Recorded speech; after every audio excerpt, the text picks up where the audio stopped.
ఉన్నాడు మనకి ఎన్జీ కాలేజీలో సార్ని అడిగి తెలుసుకుందాం. సార్ 27వ తారీఖు నాడు ఎలక్షన్ జరుగుతుంది.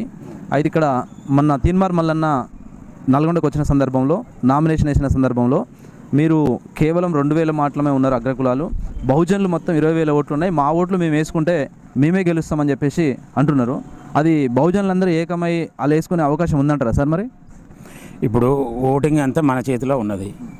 మనం అగ్రవర్ణాల కిందికి పోయి బానిసత్వంగా బతకడం వల్ల వాళ్ళు లీడర్లు అవుతారు. మనం ఇప్పుడు కూడా వాళ్ళ కింద కార్యకర్తలాగానే ఉంటున్నాం.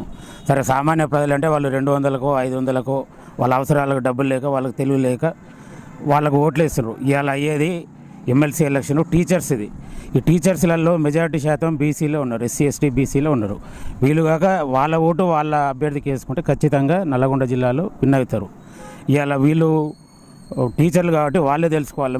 ఎందుకంటే ఇప్పుడు మన నల్గొండ జిల్లాలో 12 ఎమ్మెల్యే సీట్లలో 8 సీట్లు వాళ్ళే గెలిచారు, 2 ఎంపీ సీట్లలో 2 సీట్లు రెడ్లే గెలిచారు. కాబట్టి దీంట్లోనైనా టీచర్లు ఆలోచన చేసి బహుజనవాదాన్ని గెలిపించాలి. టీచర్ల ఎమ్మెల్సీ అభ్యర్థి బీసీ అభ్యర్థికి వేసి గెలిపించుకోవాలి నా యొక్క మనవి. ఎస్సీ ఎస్టీ బీసీ కాకుండా ప్రభుత్వంతో పని చేయించగలిగినటువంటి సమర్థుడు ఎవరు, ఆయనను గెలిపించుకునే అనేటువంటి ఆలోచన ఎస్సీ ఎస్టీ బీసీలలో అగ్రవర్ణాలలో లేదంటారా? మరి ఎస్సీ ఎస్టీ బీసీలలో ఉన్నది, కానీ ఆ స్థాయికి పోకముందే ఈ ఎస్సీ ఎస్టీ బీసీ వాళ్ళే వెనకకు లాగుతుంటారు. ఇప్పుడు వాళ్ళ దాంట్లోనేమో ఒక లీడర్ ఎదుగుతుందంటే వాళ్ళంతా యూనిట్గా అయ్యి వాడిని మనవాడిని గెలిపించాలరా, మన రెడ్డిని గెలిపించాలరా అని పూర్తిగా అతనికి మద్దతు ఇస్తారు. మన దాంట్లో ఓట్లు ఏమంటేనేమో మనవాడు అంటే ఫస్ట్ ఏ కులం వాడు అవుతుండే ఆ కులం వాడికి ఆ కులం వాడే ఓటేడు. మన బీసీలకు బీసీలు వేయరు, ఎస్సీలకు ఎస్సీలు వేయరు, ఎస్టీలకు ఎస్సీలు వేయరు. కాబట్టి ఈసారైనా మీరంతా ఒకటిగా అయ్యి ఒక బీసీ అభ్యర్థిని గెలిపించుకొని శాసన మండలి పంపాలని కోరుకుంటున్నాను. సార్, ఇప్పుడు గతంలో 5 ఏళ్ళు పనిచేసిన వాళ్ళు 2 ఎమ్మెల్సీలు ఉన్నారు. ఇప్పుడు ఎవరి మధ్య పోటీ ఉందనుకుంటారు? మామూలుగా పిఆర్టీ నుంచి మనకి శ్రీపాల్ రెడ్డి ఉన్నాడు, పింగళి శ్రీపాల్ రెడ్డి. అదేవిధంగా మనకు మన టాపర్స్ నుంచి పులి సర్వోత్తమ రెడ్డి ఉన్నాడు. స్వతంత్ర అభ్యర్థిగా మరి పూల రవీందర్ గారు ఉన్నారు. అదేవిధంగా మన ఇంకా టీఎస్పీఆర్టీ నుంచి మన ఎవరికి ఆల్రెడీ హర్షవర్ధన్ రెడ్డి ఉన్నాడు. యూటీఎఫ్ నుంచి అలుగుబెల్లి నర్సిరెడ్డి ఉన్నారు. అంటే ఈ యొక్క బలమైనటువంటి అభ్యర్థులు 19 మందిలో ఈ యొక్క 5గురు ఉండడం జరిగింది.